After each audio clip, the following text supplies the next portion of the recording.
I can bring that up. Yeah.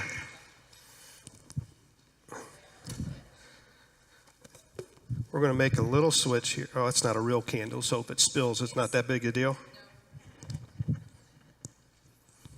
No one's going to get burned today.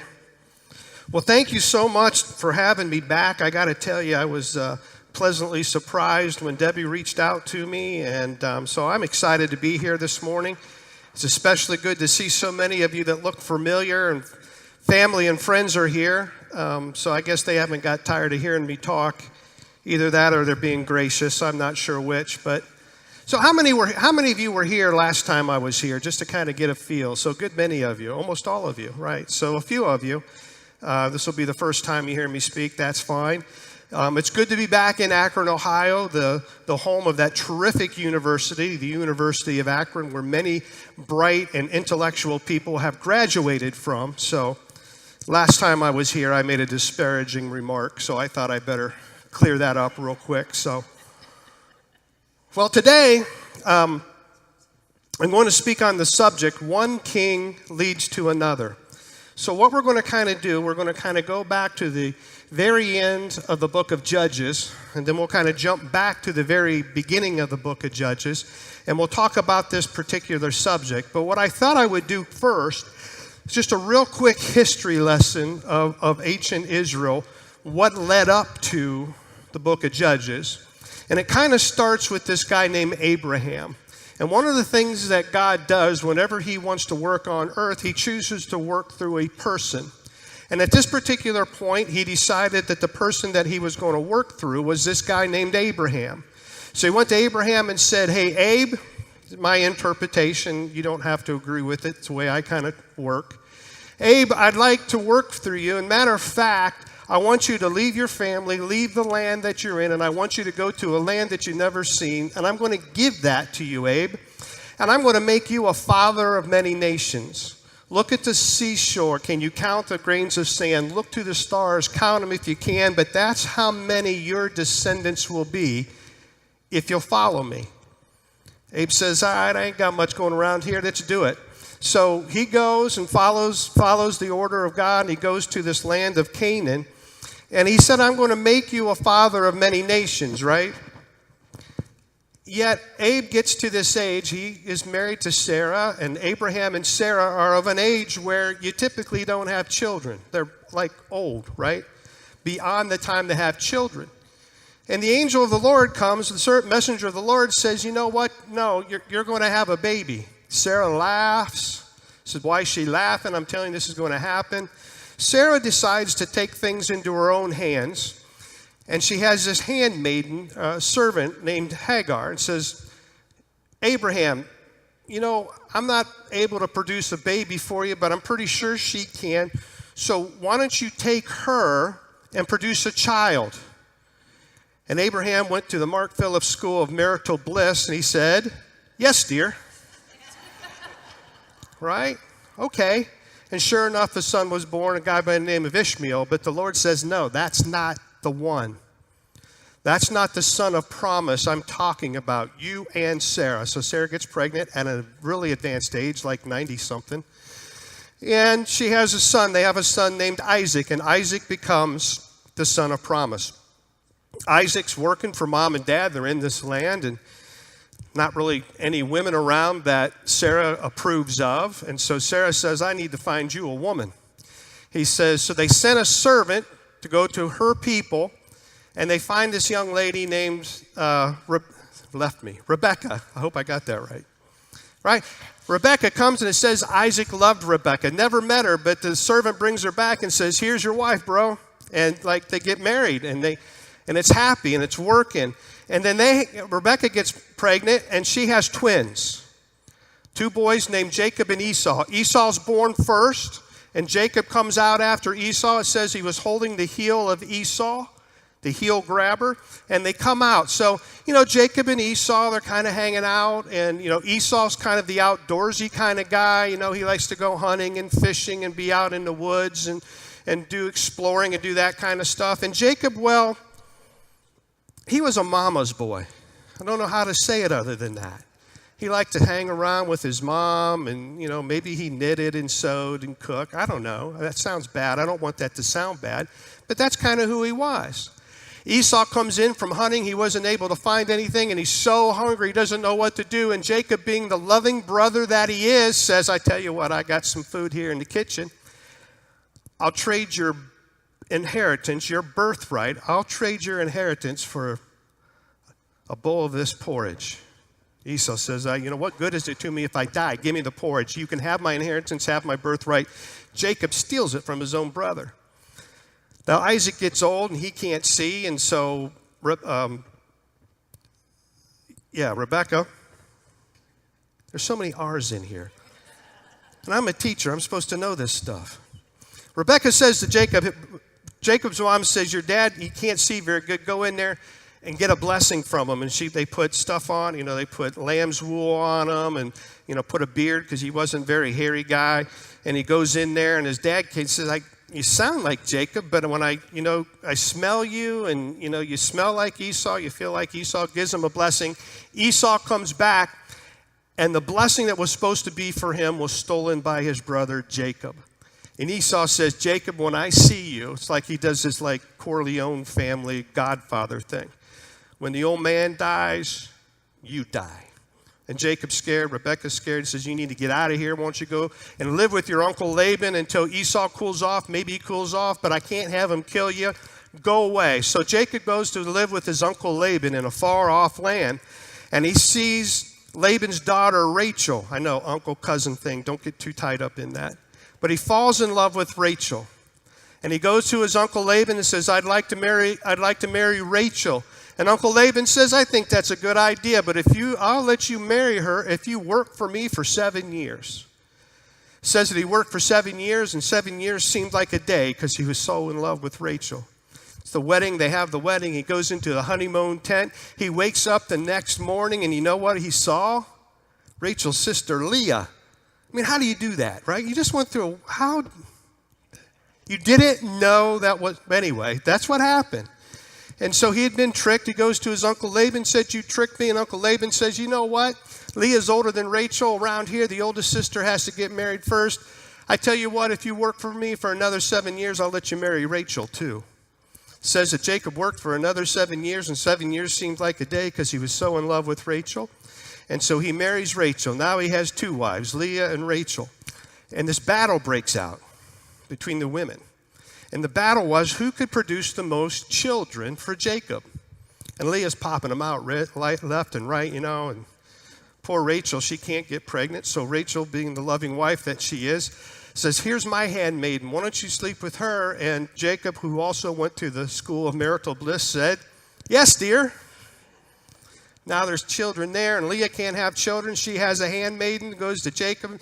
And now Jacob ends up with 12 sons from 4 different women. That's probably going to create some issues in a family, especially when they all live together. But one of the sons, the next to the youngest, who was born to Rachel, became Jacob's favorite son, and his name was Joseph. Joseph was a very bright young man, a rule follower, and because he was a rule follower, he became a tattletale. And he would tell on his other brothers when they were doing wrong things, and then Jacob, would take action. And so they didn't really like to have Joseph around that much, but Jacob sent Joseph out. He had this really cool coat that his dad made for him, and they all knew he was the favorite. Kind of like in my family. I'm the favorite from my parents. I get it. It's okay. Everybody has to have one.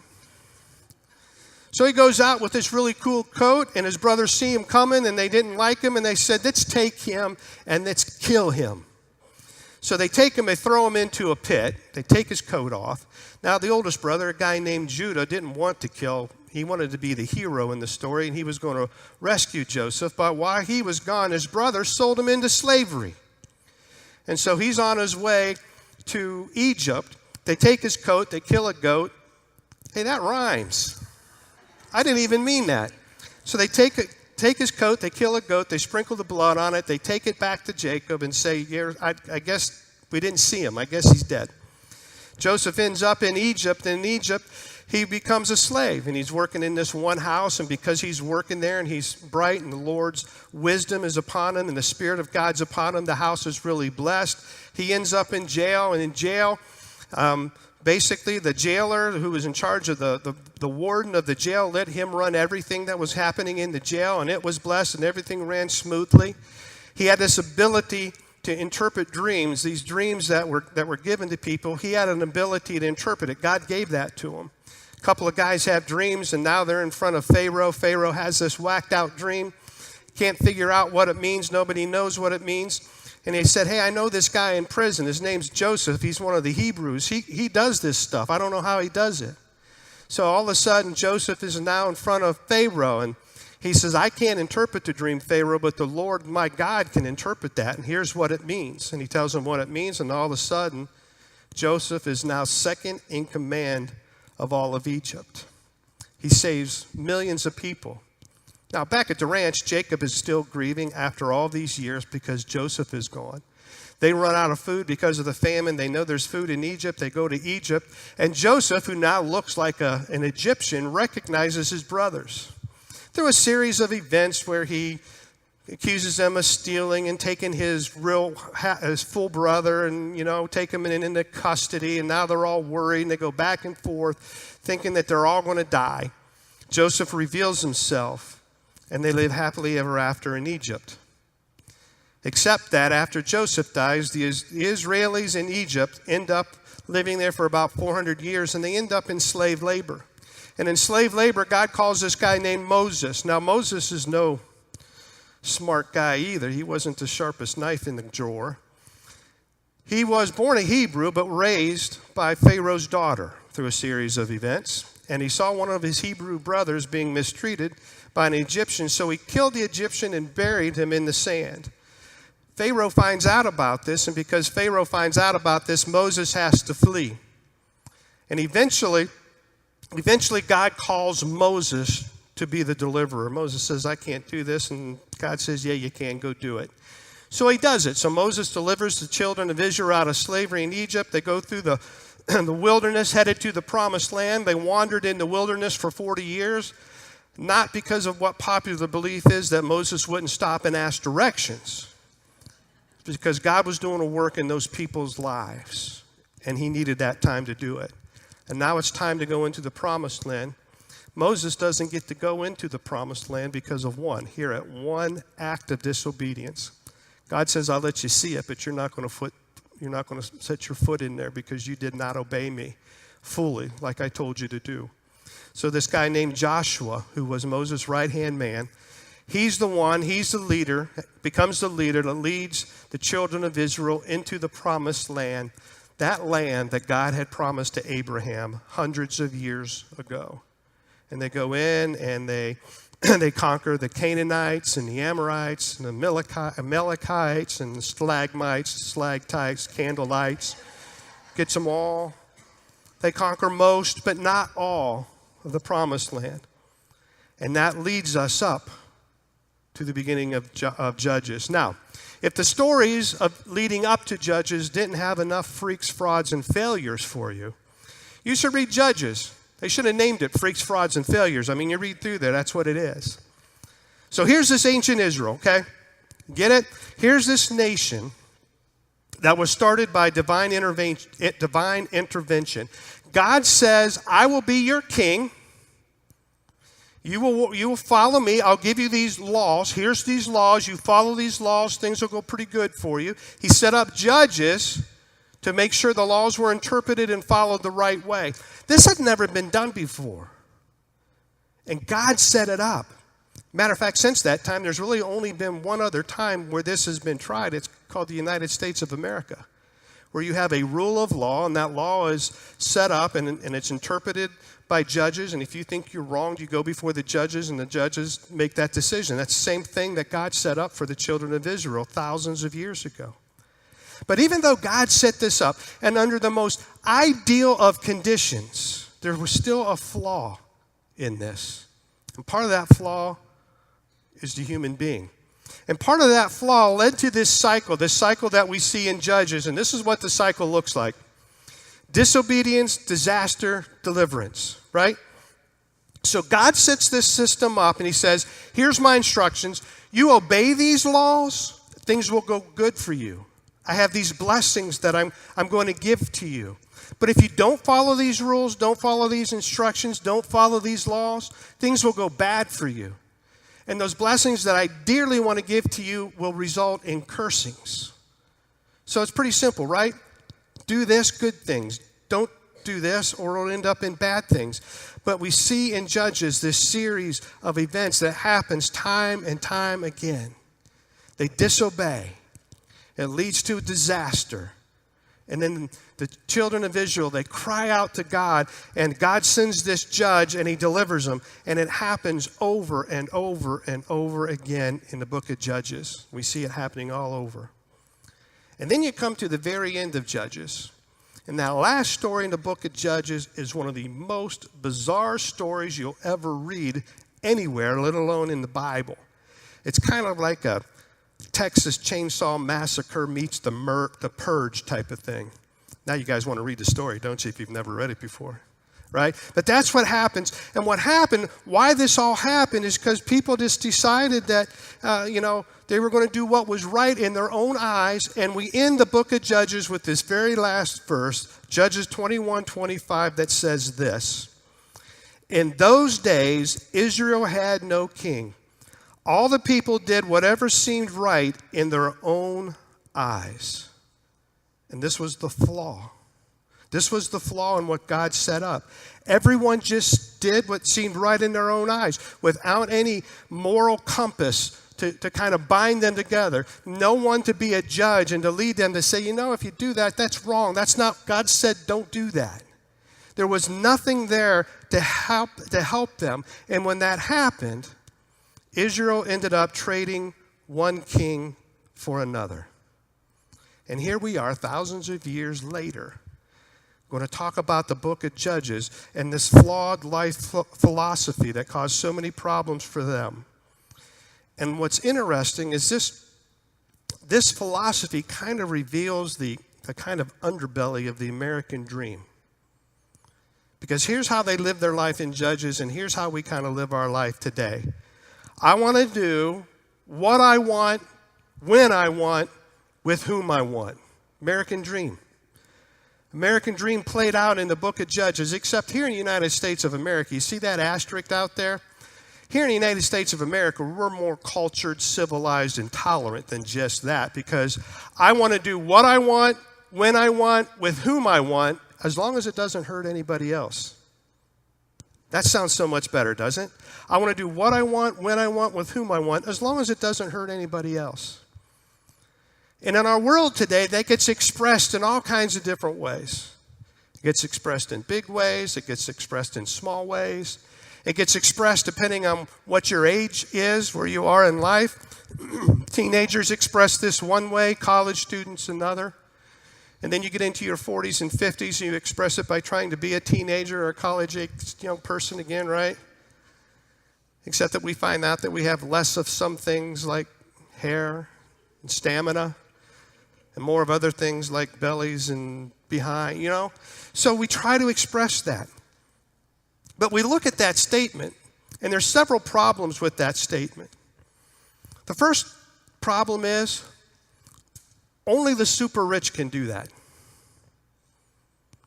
Only the super rich can do that because they're the only ones that can afford the lawyers to get them out of the problems they're going to get into, right? I mean, you got to have a lawyer if you're going to live your life that way, and you got to have a lot of them. I mean, this is Hollywood type of stuff. All of the shows, right? The shows, the movies, the music that come out of Hollywood have some type of this form in it. I want to do what I want, when I want, with whom I want, as long as I don't hurt anybody else. The super rich, they can do this, but you and I, we can't. You know what another problem is with this particular philosophy? Who gets hurt the most with this philosophy? Women do. Anywhere in the world where this philosophy is prevalent, women are the ones that end up getting hurt the worst. Women are the ones that are taken advantage of. Women are the ones that are abused. Women become the ones that are cheated and mistreated. And women suffer the most under this particular life, or this philosophy. And we see it today in Hollywood, of all places. Hollywood, who says this is how we should live our life, are now having to deal with this, and they act surprised. And they shouldn't. Because wherever this life philosophy is prevalent, women suffer the most. Here's another problem, and the biggest problem with this philosophy. If indeed you live your life by doing, I want to do what I want, when I want, with whom I want, you're going to end up hurting yourself. And you're a somebody, right? If you live your life, I want to do what I want, when I want, with whom I want, eventually you're going to end up hurting yourself. And not only will you hurt yourself, you're going to end up hurting the people that are around you. You're going to end up hurting the people who love you. And we don't often think about this. With this life philosophy, we're going to end up hurting the people that come behind us, people that come after us. Some of you here today are living a hurt life because maybe mom or dad or both lived a life doing what I want, when I want, with whom I want, and it's had a huge negative effect on your life. Even though they said, as long as it doesn't hurt anybody, but it hurt you. And we have to think about when we look at this life philosophy, and this isn't a new philosophy.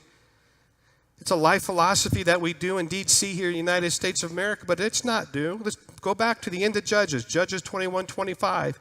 In those days, Israel had no king. All the people did whatever seemed right in their own eyes, without any thought to what God might think, or any thought to what impact this might have on an individual, on a family, or on a culture. So how does this get started? I'm glad you asked how this got started. So now we'll go back to the beginning of the book of Judges. So how many of you growing up ever went to a church youth camp? Anybody? Good many of you. How many ever went to like a camp meeting, revival service, or anything like that? Just so I know how much I need to describe this. Okay, so good many of you. I never went, last time I was here, I talked about how shy I was. I was so shy I didn't go to the church youth camps either. But I did go to church camp meetings. I did go to church revivals. So just kind of, if you don't know what those are, these are these week-long events. And it's a week-long event every night, and sometimes all throughout the day, a time of worship, a time of preaching, similar to what youth camp is. It's just a kind of a time to get away and to just really focus on God and what God's doing in your life. So, and they usually have a guy come in called an evangelist. And the evangelist was the preacher. And the evangelist's job was to get people fired up, and the evangelist was able to say things that your pastor wanted to say but couldn't say, because the pastor has to live with you every week. And so they let the evangelist come in and say all those things that, a lot of times pastors want to say, but they can't. And like I said, his role is to get everybody fired up. Now, from a teenage perspective, didn't really always want to go to these things. But, you go because the guys are checking out the girls, and the girls are checking out the guys, doing the typical teenage stuff. But then they have this last day, the grand finale, the last day, and the evangelist lays it on really thick. It gets very emotional. And Kleenex stock goes up because they got Kleenex all over the place because people are messy crying. You know what messy crying? You know what crying is, right? When you cry, water, liquid comes out of your eyes. But when you messy cry, it's coming out of your eyes and your nose and your mouth. That's messy crying, right? You've seen that before. It's messy crying going on. And you make these big commitments. In that moment, you make these big commitments. I'm going to break up with my boyfriend. I'm going to break up with my girlfriend because they're bad for me. When I get home, I'm going to set things right with my parents and my siblings because I've been kind of a jerk. I'm going to get rid of my cigarettes. I'm going to stop cursing. I'm going to get rid of that bad music. I'm going to throw away my records, especially that AC/DC, because I don't want to be on the highway to hell anymore, right? And today, right, you delete the songs that you have on there because that's a bad song. Delete. You delete the stuff on your DVR, and you're never going to go to an R-rated movie ever again in the rest of your life. And you basically decide, I'm going to give up everything. Right? And then you get home, and guess what? There's nothing to do. There's nothing to do. And you really meant it. You meant it. It was real. It was a real experience. The problem is it just doesn't last very long. And Judges starts at the end of Joshua's life. And Joshua calls all the children of Israel together. He calls them all together for a camp meeting. And he gives that grand finale, that last night sermon, that last night speech. We're going to look at it. Here we're going to look at a part of it. So Joshua 24:14. This is what Joshua, in that last speech of his, says. He says, "So fear the Lord and serve him wholeheartedly.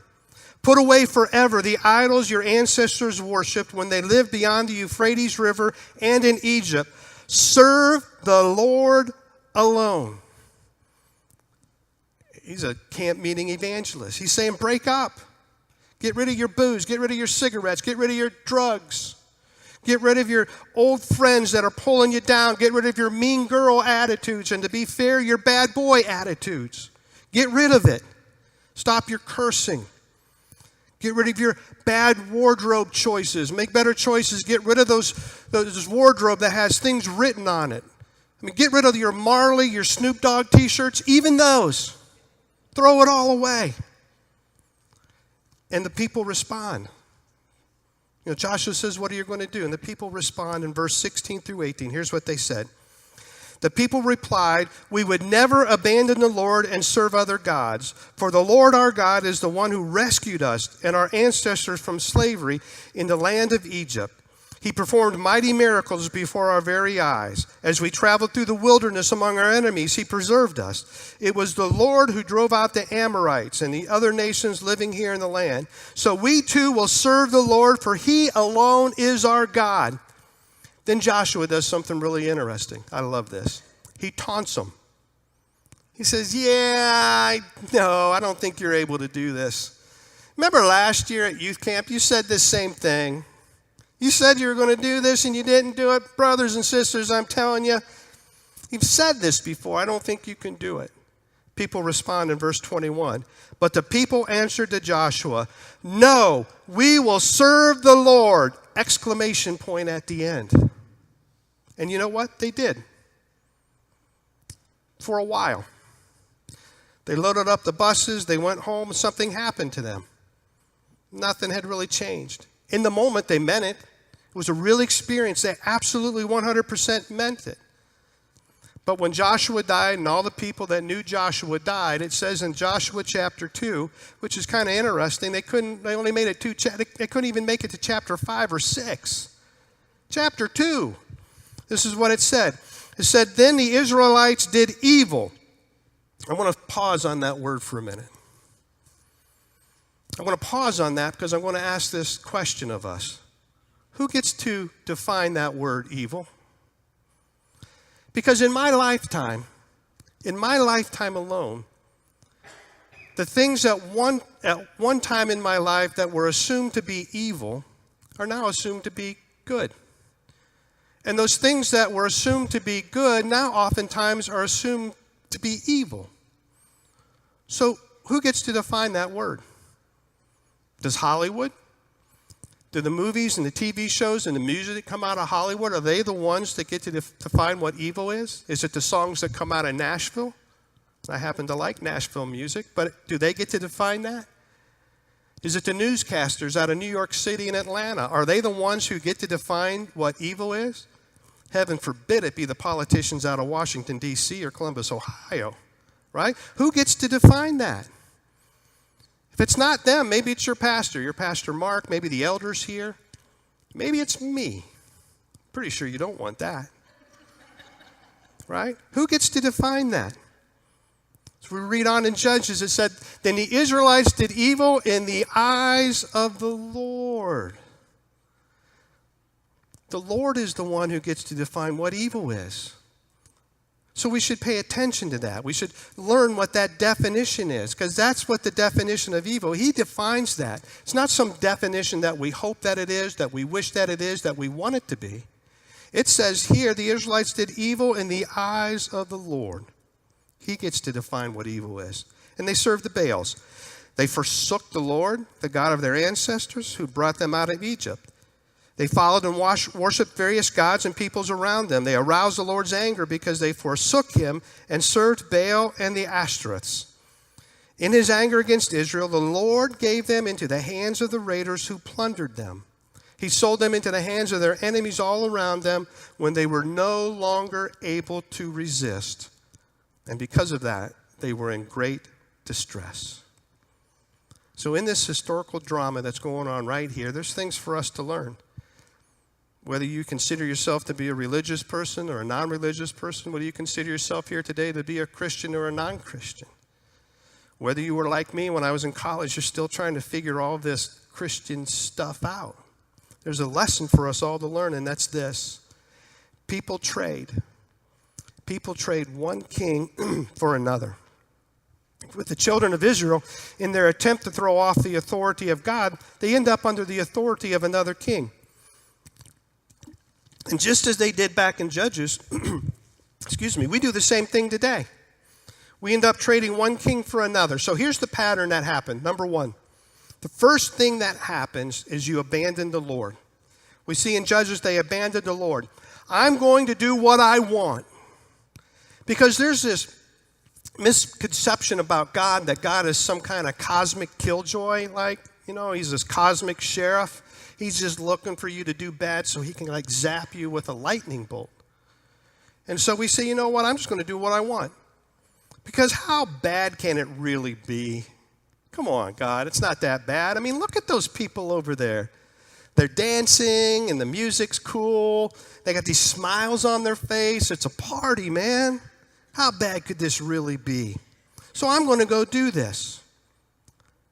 And then they end up, number two, they follow the people around them. They, just like us, we end up doing what everyone else is doing.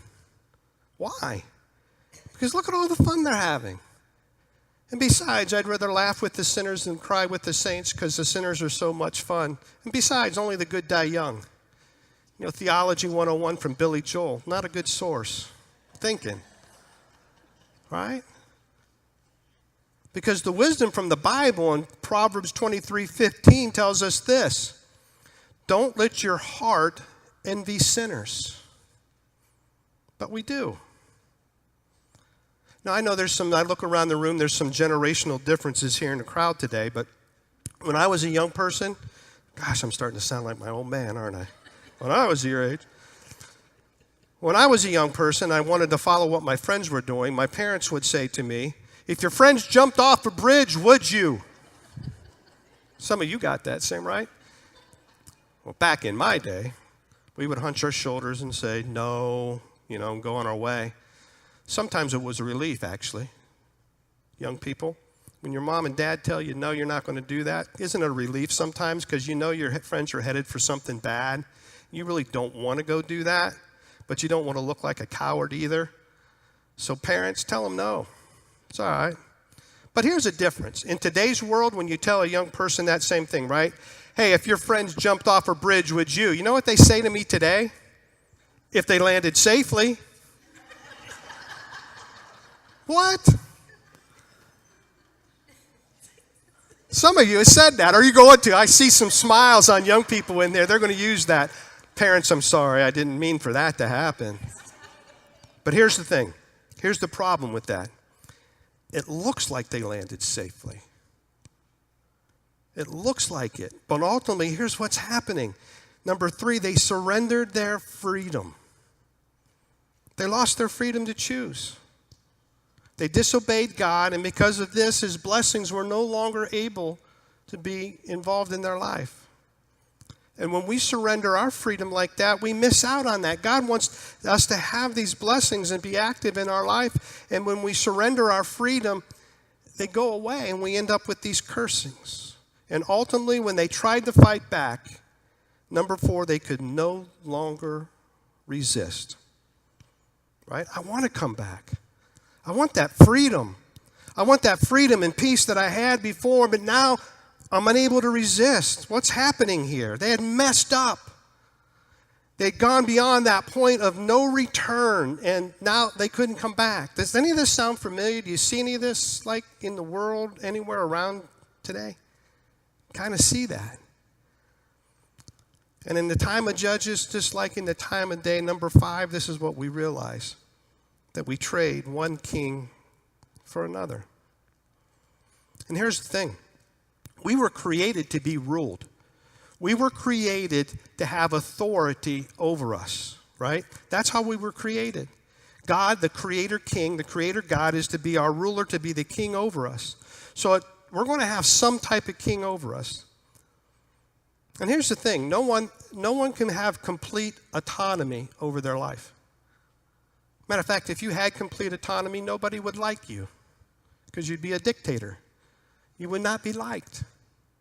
If you don't believe that's true, if you could get into the socialist countries like Venezuela and Cuba and North Korea, if you could get in there and actually talk to someone, ask them what it's like to live in a society where someone has complete power over their life, telling them where they're going to live, what they're going to wear, what they're going to eat, what job they're going to have, when they're going to get up, when they're going to go to bed. Ask them. Nobody wants that. But yet, we were made to be ruled over. And just like in the time of Judges, here's what we do today.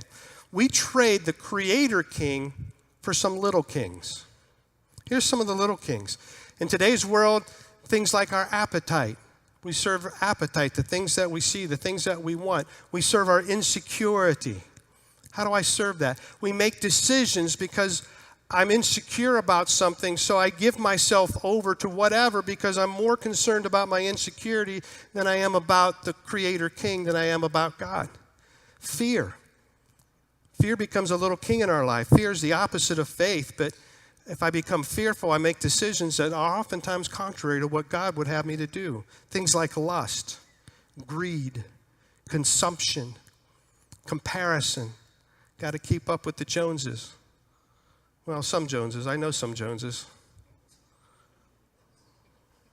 I'm sorry, my uncle. Anyway, we'll go right on by that. Power. Little kings, right? There's these little kings and all these little kings, and we start to serve these. And we can't say no to them. Once you come under the authority of these little kings, you can't say no. You abandon God. You follow the other people in their ways. You surrender your freedom, especially the freedom that you have in Christ Jesus. You can't resist any longer, and you end up in distress. And these little kings cause us to declare these types of things. I won't give this up, and you can't make me. I'm going to do what I want, when I want, with whom I want, and I won't give this up. If that's you, if you've said that, there's disaster, there's danger ahead for you. Because eventually, the I won'ts end up as I can'ts. You get to a point and you realize that the path that you're on is not a good path, and these little kings that you're serving, you say, I can't give this up. I want to. I've messed this up. And I can't because these little kings won't let me go. And you come to this realization that these little kings that we serve, they don't care about you. They don't give you life. They're taking life from you. And you find out that all these little kings that we serve don't have any mercy towards you. But God, the Creator King, has a lot of mercy towards you. He's merciful towards you. And these little kings, all they do is they take and they take and they take and they take until you're all used up, and then it spits you out of their mouth. The endless stories that we hear about celebrities that end up in rehab or end up dead. And it's tragic and it's sad and it happens far too often. And the problem is we never address or challenge the flawed philosophy of their life. I'm going to do what I want, when I want, with whom I want. That philosophy that destroyed their life, and we never challenge it. And besides, have you ever noticed that it's easier to say no to God than it is to say no to the things we substitute for God? That's pretty good. I ought to rewind that and say that again. Have you ever noticed it's always easier to say no to God than it is to say no to the things we substitute for God? It's just easier. And the reason is those things that we substitute for God are unmerciful. They want to hold you in slavery. They want to hold you in bondage, where God, the Creator God, has mercy towards us. And if you hang on to those little kings for too long, those unmerciful gods, you just might end up like ancient Israel. Judges chapter 3, verse 8, this is what it says. It says, the anger of the Lord burns against Israel so that he sold them into the hands of... Anybody want to take a stab? I'll give you the mic right now. Let's work it. In the hands of Cushan Rishathaim, king of Aram Naharaim. That's not too bad. To whom the Israelites were subject for 8 years. God says, that's all right, you don't want me to be king? Here's your new king. At least you could spell my name, right? Spell this guy's name. Don't be deceived. Don't be deceived. Those who do what they want, when they want, with whom they want, eventually discover that one king leads to another. And we were made to live in freedom. I want to be free. United States, we're Americans, for crying out loud. We want freedom. And God wants us to live in freedom. But we got to understand this, that maximum freedom, the maximum freedom that we want is found under the authority of the Creator King. If you want to live a free life, maximum freedom, it's found. I was kind of hoping I knew that song, but I go like. If you want to have maximum freedom in your life, that wasn't my phone, was it? Is found under the authority of the Creator King. Under His authority. That's where you find the maximum freedom in your life. That's where you find the maximum peace in your life. 1 Corinthians 6, 18 through 20 says this. It says, run from sexual sin. No other sin so clearly affects the body as this one does. For sexual immorality is a sin against your own body. Don't you realize that your body is the temple of the Holy Spirit who lives in you and was given to you by God? Check this out. Ready? You do not belong to yourself. Whoa, I'm an American. I belong to myself. Nah, that's not what it says. You do not belong to yourself, for God bought you with a high price. So you must honor God with your body. Do you realize you were bought with a high price? The suffering and the precious blood of Jesus Christ paid for you. Also, you can leave these little kings and return to the Creator King. One of the greatest joys, that a church, that a person, that a family, that a preacher can experience. The greatest joys is when people return to the one true King and they push those little kings aside. But then again, one of the greatest sorrows is one can experience is realizing that time was lost because of these little kings. But it is overcome by this greatest joy. The good news is when you cry out and say, God, these little kings I've been serving are destroying me. Please take me back. When you can get to that point in your life, the one true King come and rescue you. He'll come deliver you, but it's going to cost you something. It's going to cost you unconditional surrender. You got to leave those little kings behind. The Creator God, the God that has mercy for you, the God who loves you, the God who bought you with a high price, understands what these little kings can do, the pull, the power that they have over our life. And one true King says, yes, I will deliver you. It's going to take an unconditional surrender to completely follow the Creator King. Understand that life is a series of choices. You have to live with the consequences of those choices. So this morning, choose wisely who you will serve.